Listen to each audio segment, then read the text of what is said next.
The first thing I still see when I close my eyes isn't a face or a place. It's two little figures lying side by side on a flat gray stone in the middle of a quiet stretch of woods where the air felt colder than it had any right to be. Each one was braided from pale rope arms stretched out stiffly, legs pressed together, their bodies dusted with a thin film of pine pollen and dirt. The light was weak that afternoon, slipping through the branches in narrow bands, so that the beads pressed in for eyes caught just enough of it to glint back like something alive. Around them, the forest floor was soft and damp needles and old leaves pressed under my boots. But the stone itself was bare and strangely clean, as if someone had wiped a circle into the world and set those figures down with care. Nobody spoke for a long moment. The only sound was the faint ticking of cooling metal from the truck we'd left up on the old road, and the distant shiver of wind high in the treetops. I remember the smell of wet bark and rust, the way the hair rose on my arms, and a feeling more than a thought that those little rope bodies were meant to be seen, meant to be found. Before I go any further, tell me where you're listening from and follow if you believe some names should never fade. Back then, before any of that, my life in Silverton was about as ordinary as a person can reasonably hope for.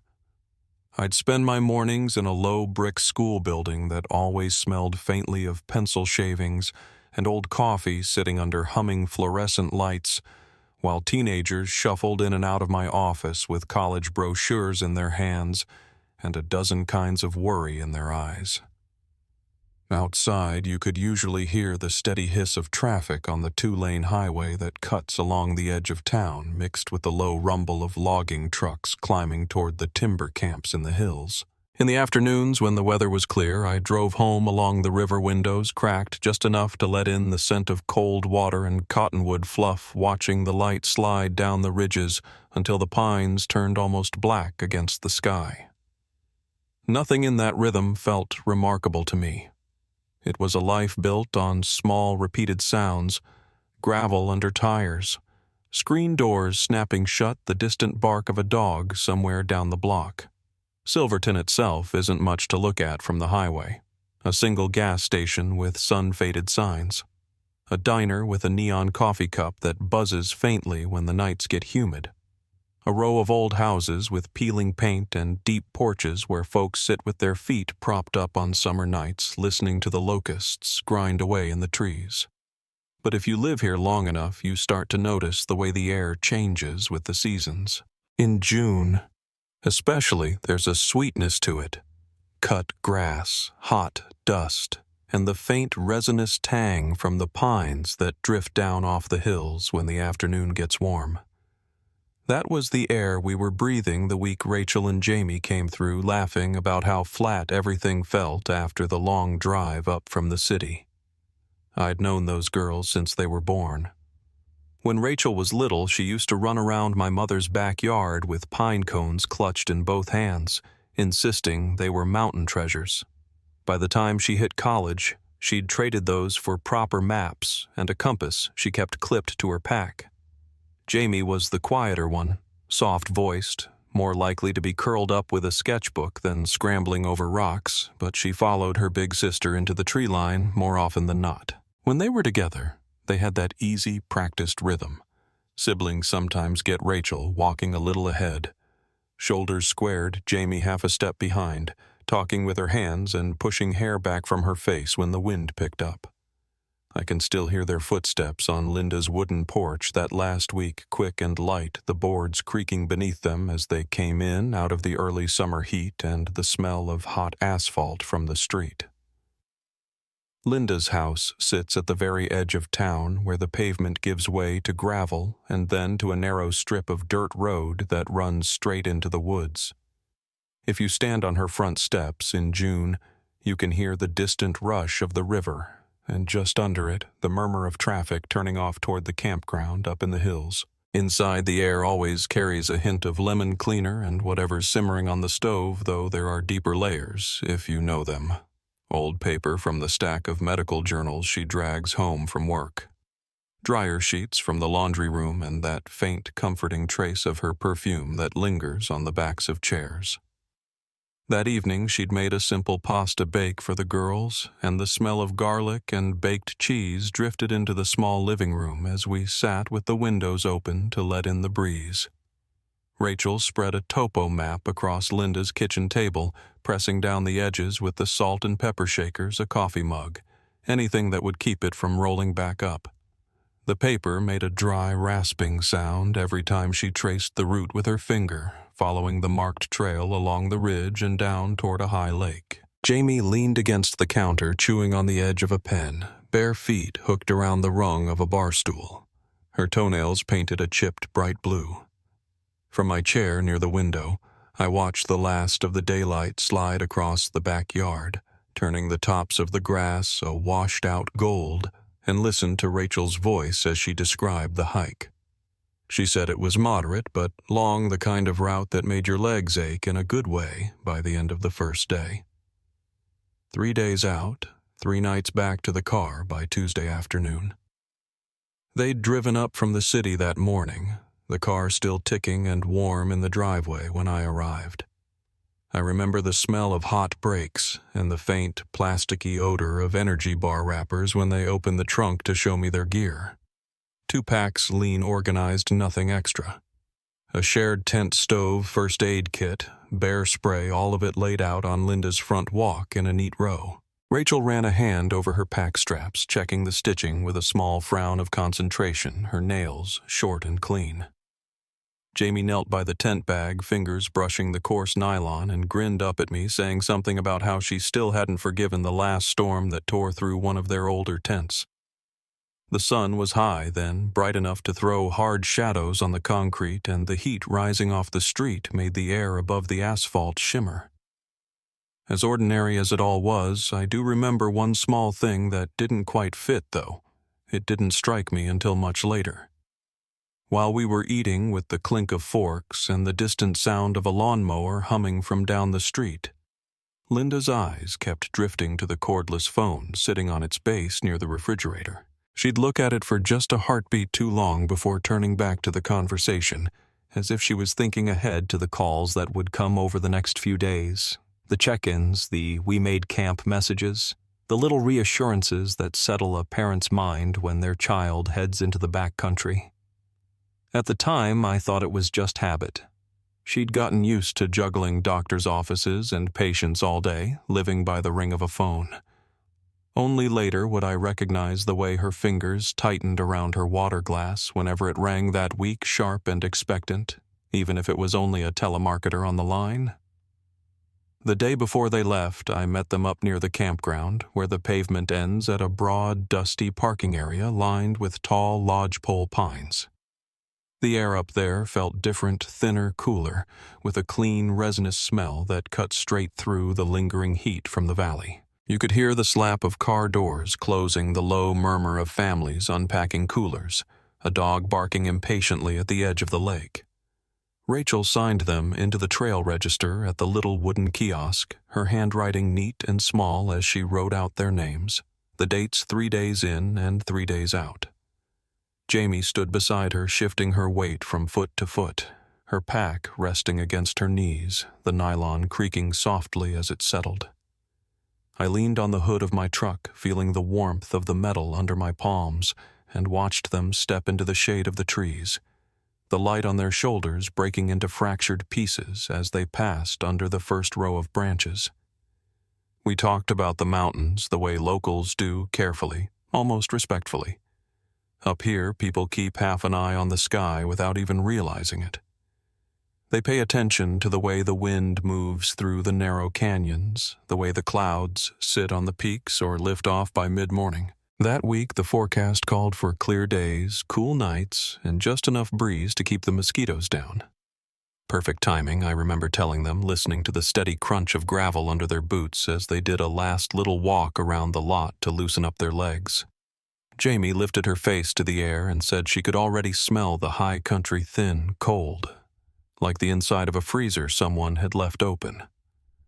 There was nothing ominous in it, nothing strange.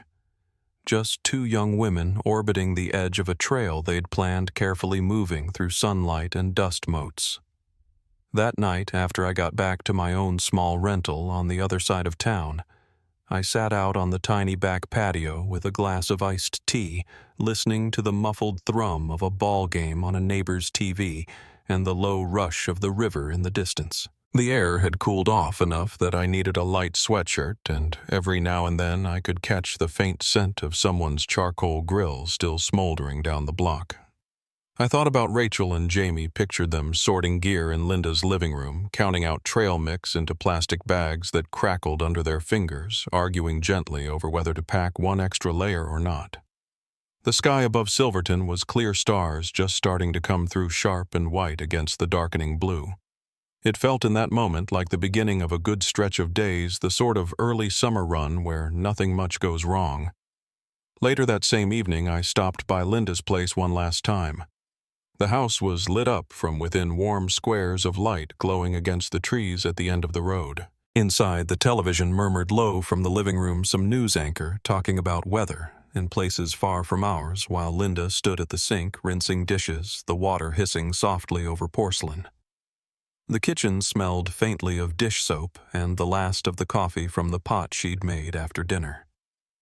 On the small table by the window, her cell phone lay face up, dark screen reflecting a slice of ceiling light next to a notepad where she'd written down the trailhead name and the dates in her careful, blocky handwriting.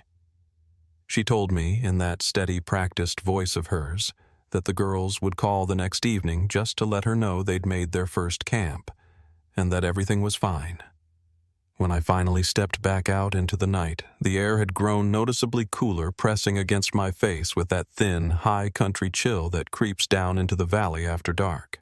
Crickets rasped in the grass beyond the porch, and somewhere a dog gave a single, half-hearted bark before settling again. Linda walked me to the door, then stood for a moment in the frame, one hand on the knob, looking past me toward the end of the lane where the road bent into the trees. The porch light burned a clean, steady yellow behind her, painting a soft circle on the concrete at our feet. As I backed down the steps and turned toward my car, I glanced over my shoulder and saw her reach, almost without thinking, to straighten the phone on that little table inside, turning it so the screen faced the doorway.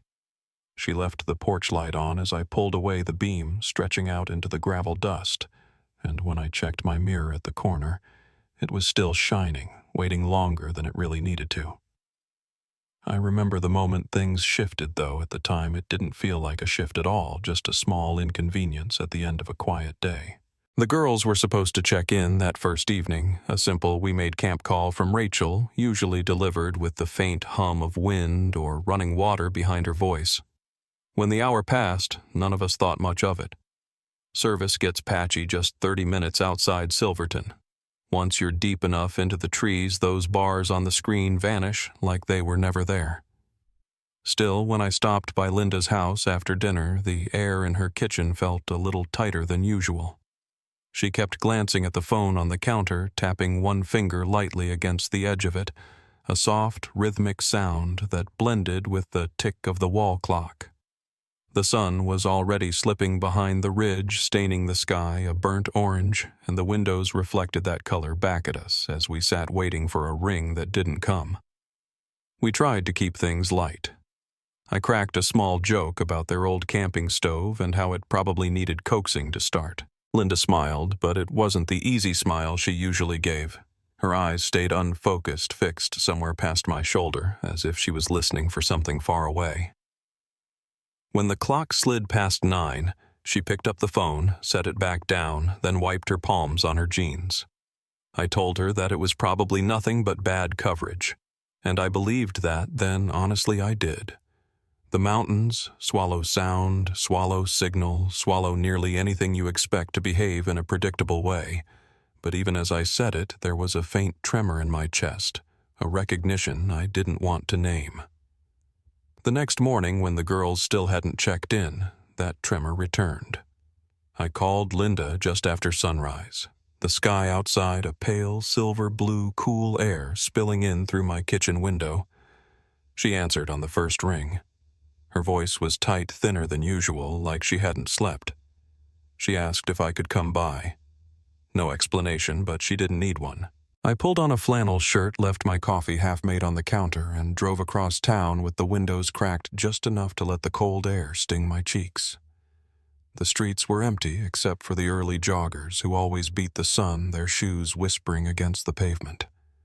When I stepped onto Linda's porch, the boards creaked under my weight. Through the screen door, I saw her sitting at the kitchen table, elbows braced on the wood phone clutched in both hands. The house smelled faintly of toast and burnt coffee, and the radio was murmuring low from the corner, some station out of Missoula, reading headlines no one in our house was listening to. She told me she had tried calling both girls again and again straight to voicemail. No change. The worry in her face wasn't panicked yet, more like a cold pressure building behind her eyes, something she was trying hard to manage. We waited another hour, then another. The morning sun warmed the backyard, lighting up the dew on the grass, and for a little while we convinced ourselves that maybe the girls had just slept in, worn out from the first long day. But the quiet inside the house grew heavier with each minute that slipped by. Even the refrigerator hum seemed too loud, as if it were filling the space the girls' voices should have occupied.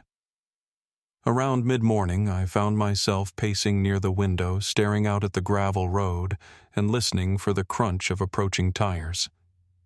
Nothing.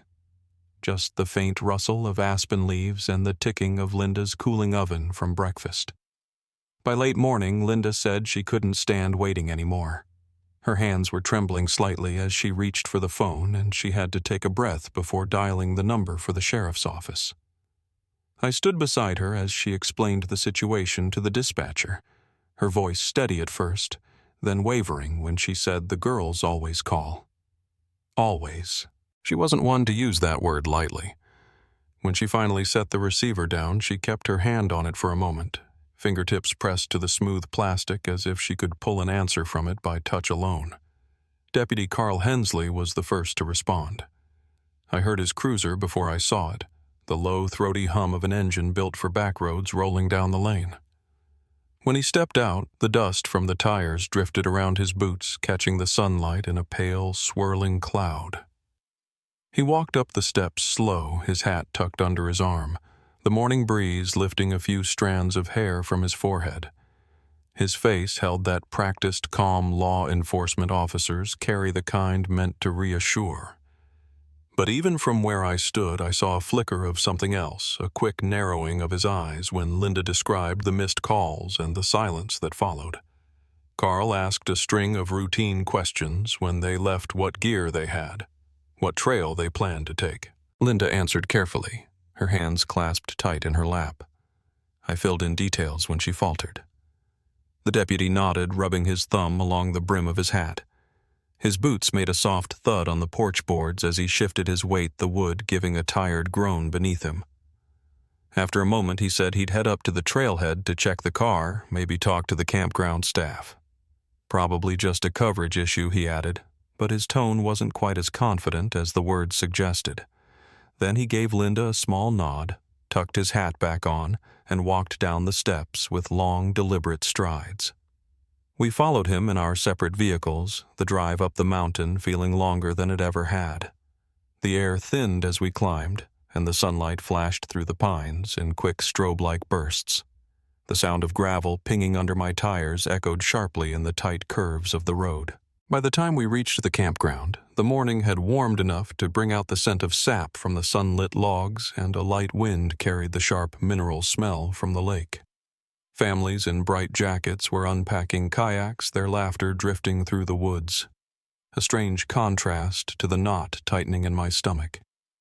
The girls' car sat exactly where they'd planned to leave, it tucked neatly between two large pines. It looked untouched. Windows, clear tires, clean, no dust, footprints around it. The interior was still in order, spare clothes folded on the back seat, a guidebook tucked beside them, a half-full bottle of water in the console. Linda stood with her arms wrapped around herself, staring at the vehicle as if waiting for one of the doors to open. I remember watching a single pine needle float down and land on the hood carried by the faintest breeze. Everything felt too still. Carl checked the trail register next, running a finger down the entries. Their names were there, signed in Rachel's neat handwriting, the date beside it in blue ink. Nothing unusual. He frowned, then glanced toward the wide arc of trees where the trail disappeared into the forest. The wind stirred the upper branches, making a whispering sound that seemed louder than it should have been.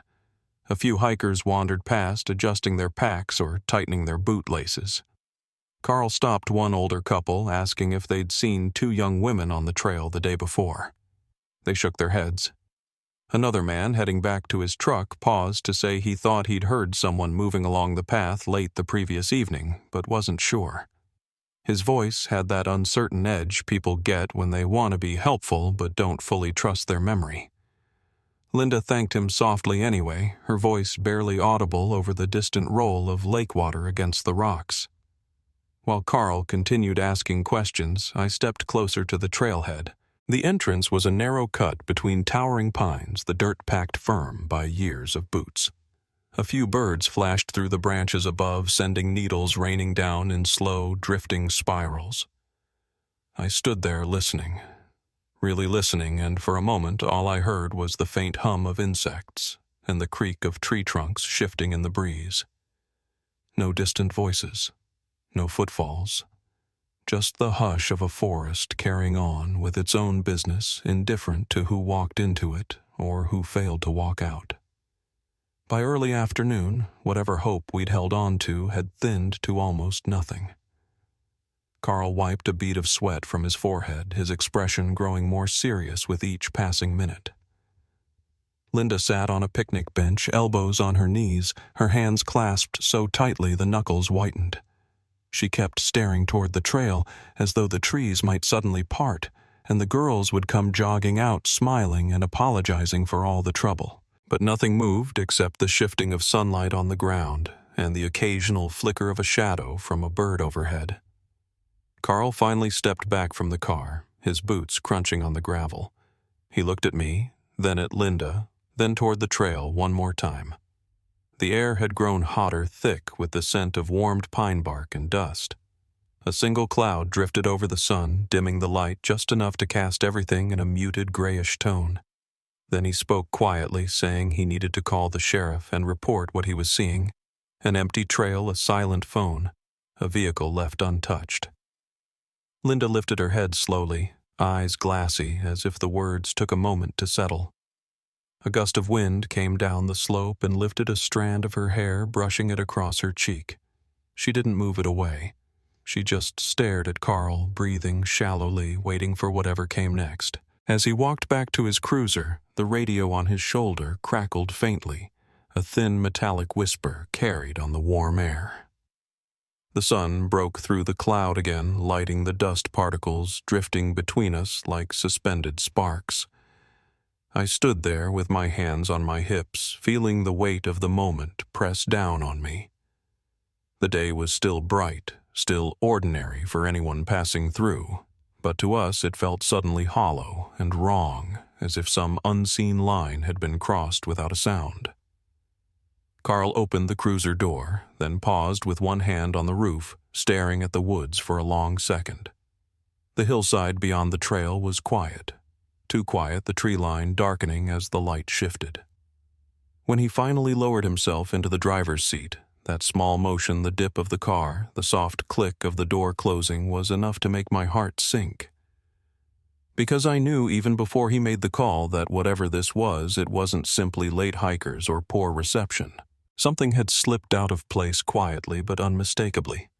And as the cruiser's headlights caught on the dust swirling around the tires, I understood we were standing at the very edge of something dark and long-lasting, though none of us yet knew how far it would reach. The morning the search officially began, the air up near the lake felt sharper than usual, as if the cold had slid down the mountains earlier than expected. When I pulled into the parking area, the sun was just pushing over the ridge, turning the tops of the pines a pale gold, while the ground beneath them stayed in shadow. 2 sheriff's cruisers were already there, Engines idling softly, their headlights cutting thin white cones through the early mist drifting off the water.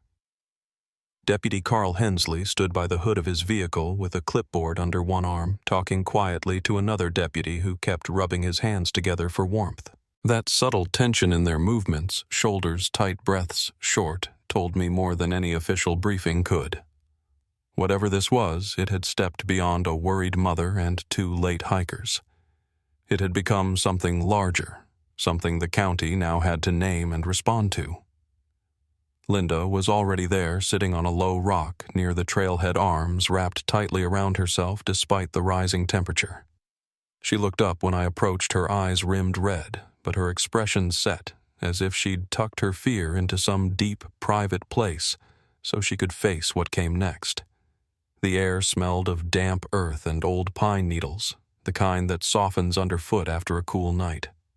A few early campers walked past, keeping a respectful distance, their steps slowing as they noticed the cluster of uniforms gathering by the trail.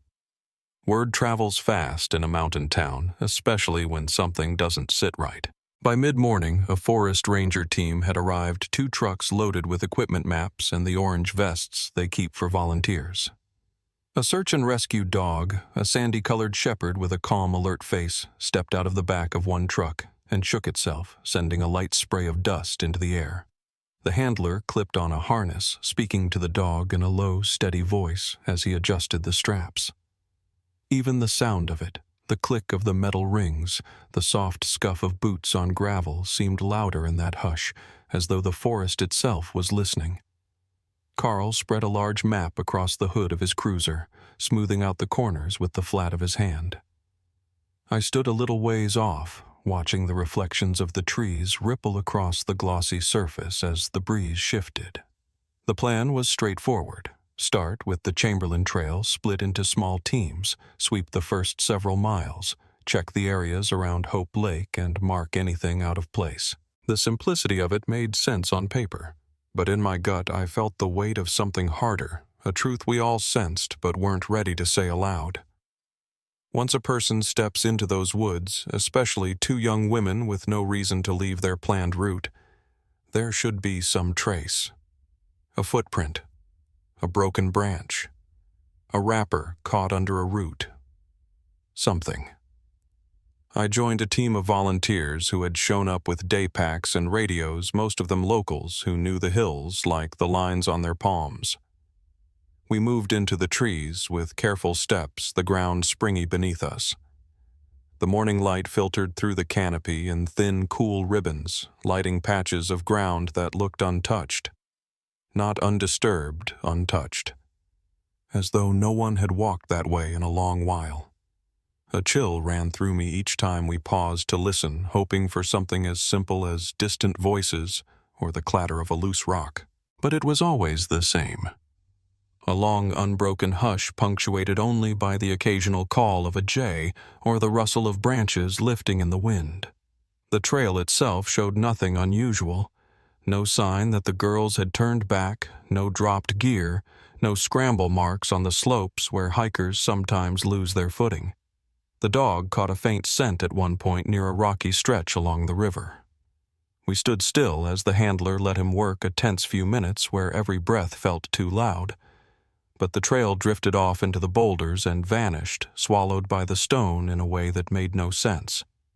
The handler tried twice more, circling in larger and larger arcs, but it ended the same each time, the dog pausing ears forward, then lowering his head as if the trail simply ended. Around midday we spread out farther along the western branch of the route. The air warmed, carrying the clean, crisp scent of sun-baked pine bark. We checked a shallow ravine that had trapped more than a few hikers over the years, its mossy rocks slick even in dry weather. Nothing. We scanned the banks of the river where the ground softens and holds footprints like wet cement. Not a mark. It was unnerving, like walking through a room where someone had erased all signs of life with a careful, practiced hand. At one point, a volunteer called out that he'd found something near a cluster of fallen logs. We moved toward him, hearts thudding, only to find a torn scrap of blue fabric caught on a branch. For a moment, Linda squeezed my arm so tightly my fingers tingled. but when a ranger examined it, he pointed out the faded stitching, a brand that hadn't been common for years. Old, he said, gently lifting it with 2 fingers. Weathered too long to be theirs. Relief and disappointment mingled in my chest, too tangled to separate. Theories began to float around, almost immediately spoken in low voices out of Linda's hearing. Some volunteers thought the girls might have missed a turn, followed an animal trail, or tried to take a shortcut that had led them away from the mapped route. Others whispered about hidden drop-offs farther up the ridge, places where the earth can give way under a person without warning.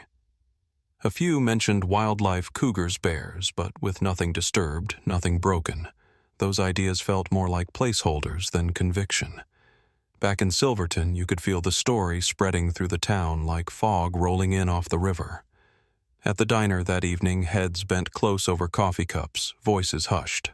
Folks spoke of other disappearances they'd heard about from neighboring counties, tales of hikers who walked into the trees and never walked back out. Some talked about storms picking up without warning, flash floods in narrow canyons, old mine shafts hidden under brush. All the familiar mountain dangers. The kind of things people tell each other to remember that nature has its own rules. But underneath those explanations, there was something else. A note of uncertainty, as if no one fully believed the danger was something as simple as a misstep or a storm. Linda stayed at the trailhead most of the day, sitting on that same bench where the morning had started.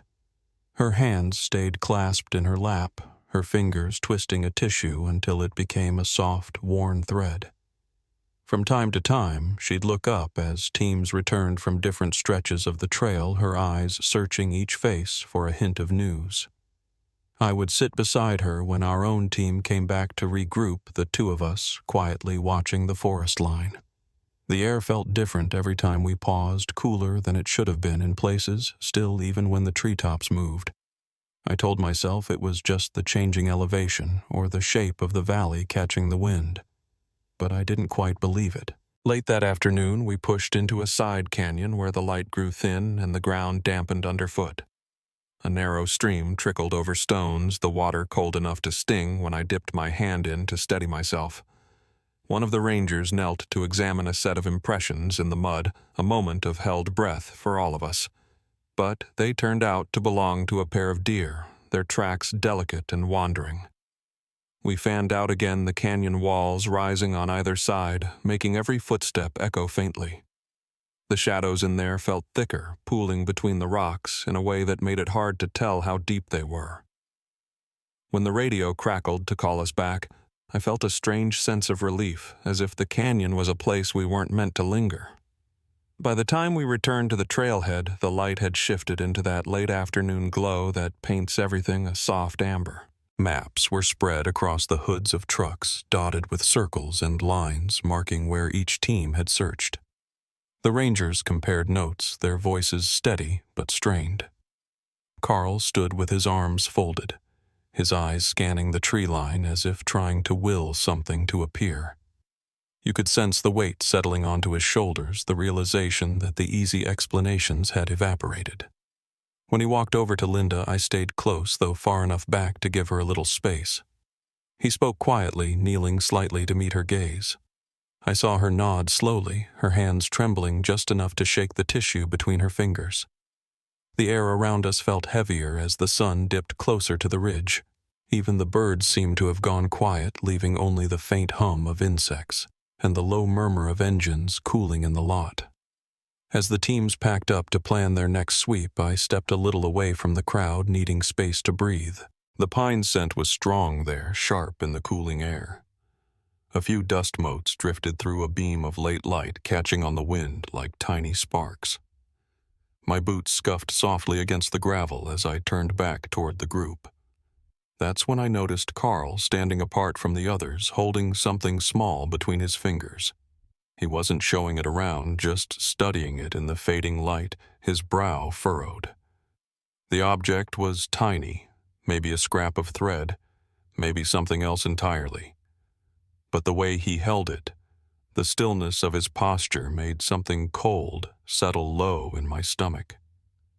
He glanced up then, meeting my eyes across the clearing. The look he gave me wasn't one of reassurance. It was something closer to resignation, or dread. And in that moment, with the shadows stretching long across the ground, I knew the search was about to change in a way none of us were prepared for. The change came on a cool September afternoon 3 years after the girls vanished, on a day when none of us expected news of any kind. I was at home sweeping dust off my back steps, the air sharp with the smell of early fall, when my phone buzzed in my shirt pocket. It was Deputy Carl Hensley. His voice was flatter than usual, stripped of all the soft edges he used when delivering bad news. He told me a pair of brothers out of Clayton had been scouting deep in the Baker Creek backcountry and had come across something he didn't say, what only that the sheriff wanted familiar faces on site. The words pressed the air out of my lungs. For a moment, the broom hung in my hand, uselessly, bristles tapping the concrete like a nervous finger. The drive to Baker Creek took the better part of an hour, winding past stretches of tall pines already shedding a few yellow needles. The sky had turned thin and pale, the kind of late-season light that makes every shadow seem deeper. As I pulled off at the old turnout where a forest road had long been reclaimed by brush, I saw 3 county vehicles tucked between the trees. Their engines idled softly, and their headlights cut through the undergrowth in narrow spears of white. A deputy waved me over, his face set in a tight, unreadable expression. The walk into the woods followed an old logging path half swallowed by ferns. My boots pushed through soft, damp soil, releasing the scent of earth and wet bark with each step. The forest felt muted. No birds calling, no branches snapping in the usual rhythm. Just the quiet breathing of the land as if it were holding something in. Ahead, I could see the faint glow of a flashlight beam weaving between the trunks and the low murmur of voices that stopped every time the wind shifted. When we reached the clearing, a small dip in the land where moss and pine needles had gathered thick as a blanket, Carl raised a hand to stop me from stepping closer. His jaw was set, and for a moment he didn't speak. He simply looked toward a fallen trunk lying at an angle, its roots exposed like a tangle of frozen fingers. I followed his gaze. That's when I saw the flash of blue fabric pressed against the ground, its color bright even in the fading light. A deputy stood nearby, radio at his shoulder, speaking in clipped, hushed tones. They'd cordoned off a small area with thin yellow tape strung between sticks pushed hastily into the soil. Inside that circle, lying under the edge of the downed tree, was a shape no one mistook for anything but human. The bones were exposed in places pale against the dark earth, while a few scraps of clothing clung to them in weathered threads. I felt my breath hitch and my vision tunneled for a moment, the edges going soft. I steadied myself against a tree trunk, feeling the rough bark dig into my palm. But it wasn't the remains that held me frozen. It was what rested on the flat stone beside them. 2 small figures, each no bigger than a man's hand, braided from thin climbing rope. Their limbs were straight, their bodies wound with a precision that felt almost deliberate, almost ritual. Tiny black beads had been woven into the rope for eyes catching the dim afternoon light, in a way that made them seem aware, even watchful. They lay side by side, perfectly aligned, facing the same direction, as if someone had placed them there with intention. I heard the rustle of boots behind me as more personnel arrived. One of the rangers knelt near the tape and leaned in, his breath visible in the cool air. He reached out with a gloved hand to adjust a camera angle, the sound of the shutter clicking sharp and final. Carl stepped closer to me, his voice barely above a whisper. "It's been here a long time, Tom," he said, his eyes never leaving the stone. "Years." I knew what he meant. The clothing scraps, the placement, the blue fabric, they lined up with the timeline that had haunted us. My knees threatened to give, so I crouched down, elbows on my thighs, letting the cold seep through my jeans. I felt a numbness spread through my chest, like my heartbeat had slowed to match the stillness of the woods. For a long moment, the only sound was the soft, steady hum of the forensic generator powering the lights they'd carried out. A technician moved carefully around the scene, dusting the stone surface, checking the dolls with gentle, practiced motions. From where I stood, I could see faint flecks of pine pollen on the rope, untouched by the years of debris surrounding them. That detail sank into me in a way I didn't fully understand in the moment. Those little figures had not weathered the forest the way everything else had. They looked new, or placed later. The realization pressed a cold weight against the back of my neck. The sheriff arrived shortly after hiking the last stretch on foot, his breath visible in the chilled air. He spoke quietly with Carl then, with the forensic lead nodding slowly as he listened. His eyes moved from the remains to the dolls lingering there as though the figures themselves were speaking. When he finally looked at me, I saw something settle in his expression, a shift from procedure to grim acknowledgement. Whatever had happened to the girls had not been an accident. Something or someone had left a message in the middle of the woods. As the light began to fade, portable lamps threw long, eerie shadows across the clearing. The trees stood motionless, their trunks rising like pillars in a silent cathedral. I stepped farther back to give the investigators room, but stayed close enough to witness everything. I owed the girls at least that much. My hands were shaking, so I slid them into my jacket pockets, feeling the cold fabric against my skin. A deputy moved past, gently touching my shoulder, a small gesture of grounding in the middle of a scene that felt unreal. Later, once the remains were removed with care, only professionals can bring to such work, the sheriff asked us to gather a short distance away. The night air had dropped to near freezing, our breaths rising in soft clouds. He explained, his voice low and deliberate, that dental records would be needed for full confirmation, but they were nearly certain this was Rachel's younger sister, Jamie. The words fell into the clearing like stones dropping into still water.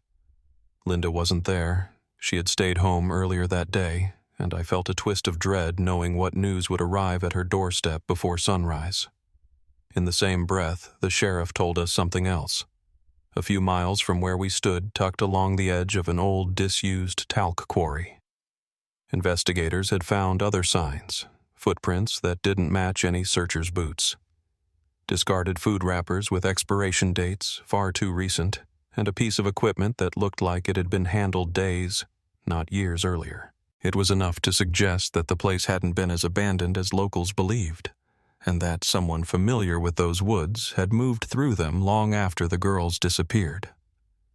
Over the next weeks, more came to light. A hidden basement beneath the quarry's ruined office where a backpack with initials matching Rachel's older sister, Caitlin, had been tucked away in a neat pile. Inside it were personal notes, her handwriting, her words describing an encounter with a man in the forest who had claimed to be a ranger, someone whose behavior unsettled them enough to leave her uneasy. That man, it turned out, was a former quarry worker named Mark Wheatley, a quiet, middle-aged loner known around Hunter County for living on the fringe of the woods. When deputies searched his trailer, they found items stored beneath loose floorboards, a metal box filled with rope beads, identical to the ones in the dolls, and a photograph of yet another rope figure posed on a forest route. The date embedded in the image file placed it days after Jamie's remains had been found. Wheatley claimed he'd made the dolls out of a strange fascination, nothing more. But the timing, the materials, the location of the backpack, and his inconsistent explanations unraveled whatever thin defense he tried to muster. The revelation arrived in pieces like shards of glass turned up by a plow. None of them alone could have built a full story, but together they painted something bleak. Wheatley had crossed paths with the sisters, misled them about the safety of the quarry, and kept close enough to monitor their movement. The evidence never clarified exactly how Jamie died. There were no fractures, no clear injuries, but the surrounding circumstances and Wheatley's actions afterward formed a chain the prosecutor later described as inhumanly deliberate. I wasn't in the courtroom the day the verdict came down, but I remember the atmosphere in town. Everyone moved slower. Conversations drifted to silence halfway through sentences. When the news broke that Wheatley had been convicted for Jamie's death and sentenced to life in prison without review, I felt both relief and a heavy hollowness. Relief that a measure of justice had been named aloud. Hollow because Caitlin was still missing, and nothing in the evidence brought us closer to understanding her final steps. After the remains were taken from the clearing, I stayed until the last vehicle left. The lamps cast long lines across the forest floor as they dimmed one by one, swallowed by the darkness. I walked out with Carl, our boots scraping softly against the damp leaves. Neither of us spoke. The night felt immense, stretching into the trees like a curtain. When we reached the road, he paused, placed a hand on the roof of his cruiser, and exhaled a long, slow breath that clouded in the cold air before drifting away. That night, the sheriff's office glowed from within as deputies began drafting statements. Phones rang behind closed doors, and a press briefing was prepared for the morning. I sat on a bench outside under a flickering street lamp, listening to the distant hum of traffic along the highway. Everything felt still. Too still. It was the kind of stillness that comes right before the long road of aftermath begins, a road none of us could turn away from once that first truth emerged from the forest's silence. In the hours after they lifted Jamie's remains from the forest floor, everything seemed to move with a cold, methodical precision. Deputies spoke into radios with voices stripped down to monotone, the kind meant to prevent emotion from leaking into procedure. The portable lights hummed as they were packed away, their glow shrinking until the clearing fell back into that dim gray quiet the woods seemed to hold for themselves. I remember the scent of disturbed soil lingering in the air, a raw mineral smell that clung to my clothes long after I walked away. I called Linda before the sheriff's office had a chance to send someone to her door. I didn't tell her everything, just enough for her to know they'd found a body and that she needed to come in. Her voice thinned to a whisper, the kind that trembles without making a full sound. And then she hung up. When she arrived, she walked with small, careful steps, her sweater sleeves pulled down over her hands. She didn't cry, not right then. It was more like her face had shut down, holding her grief the way a person holds a fragile, breakable thing they're scared to open. News spread through Silverton faster than I expected. By dusk, folks were stepping out onto their porches, talking in low tones that drifted across lawns. The diner kept its lights on later than usual, clusters of people sitting in booths with untouched cups of coffee growing cold in front of them. The whole town felt weighted, as if the air had thickened. Even the dogs that usually barked along Miller Road stayed quiet that night. In the days that followed, the investigation deepened like a slow descent into darker water. Deputies combed the old quarry near Baker Creek, finding that hidden basement room beneath the ruined office. I stood behind the tape the morning they carried out Caitlin's backpack, sealed in a clear evidence bag. The knot in my stomach tightened when the sun struck the faded initials stitched on the flap. Inside was her small notebook pages, warped from moisture but still legible enough to confirm their fears. She had written about the man who called himself a ranger, the way he'd appeared out of nowhere near the lake, the unease she and her sister felt after he spoke to them. Law enforcement had a name soon after Mark Wheatley. I'd seen him around town over the years, always on the fringe. A quiet man with a limp and a habit of watching people longer than polite. I remembered him buying coffee at the gas station once, his eyes locked on the window as if waiting for someone to appear. When the sheriff's office searched his trailer and found that metal box with the rope, the beads, and the photo of another doll posed on a tree root. Something inside me went still. It wasn't just evidence. It was intent. A message left in the forest by someone who wasn't finished watching. The trial came the next year in a small courthouse in Salmon. I didn't attend, but I followed every update. The prosecutor laid out the rope figures, the hidden backpack, the photo time-stamped days after the discovery. Wheatley sat expressionless as witnesses recounted each detail. There was no single moment of confession, no neat answer to the exact cause of Jamie's death, but the threads pulled tight enough around him that the jury didn't take long. When the verdict came, guilty of her murder, people in Silverton let out a breath they'd been holding for 3.5 years. Wheatley received life without the possibility of review. But justice, when it comes so partial, never really settles the ground.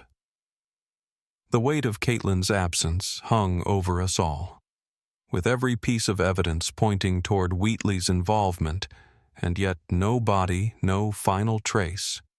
The town lived in a limbo between sorrow and unanswered questions.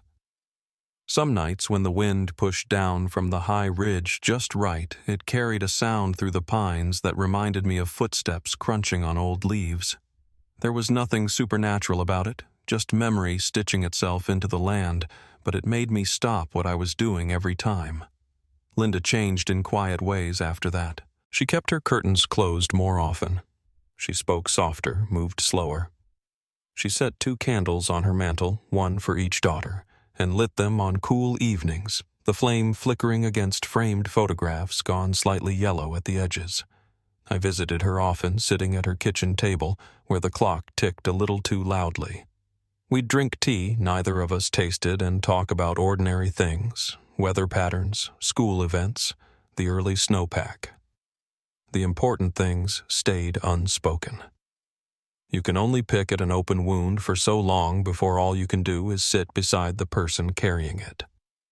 The quarry site was sealed off permanently. Signs went up warning folks to stay out, though I doubt anyone from town would go near it even without the notice.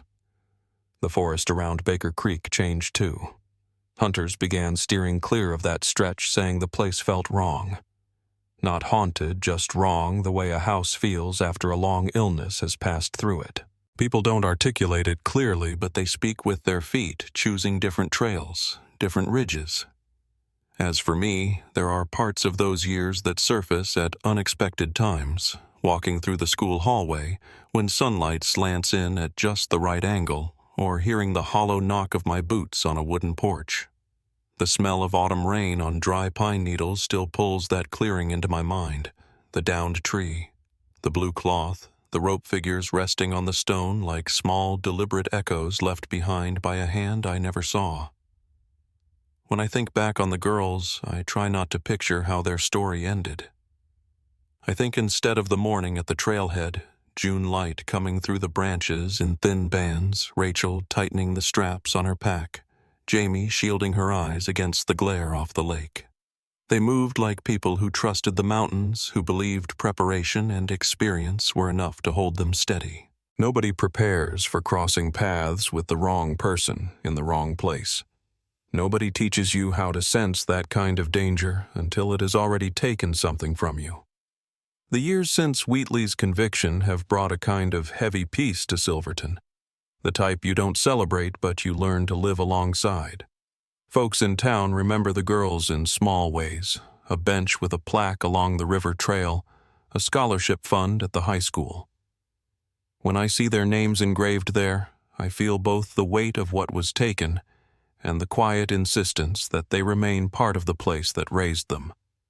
Sometimes late at night when the wind pushes against my windows, and the house settles with soft creaks, I find myself thinking of that stone in the woods, the dolls, the fallen trunk, the stillness around it. It's strange what stays with you. Not the words said in courtrooms or the statements typed out in reports, but the texture of the moment you first understand a truth that can never be undone.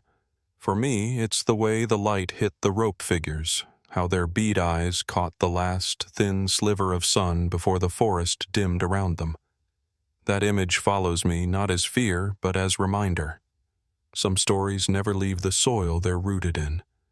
They whisper through the trees, drift across quiet roads, and settle into the corners of small towns.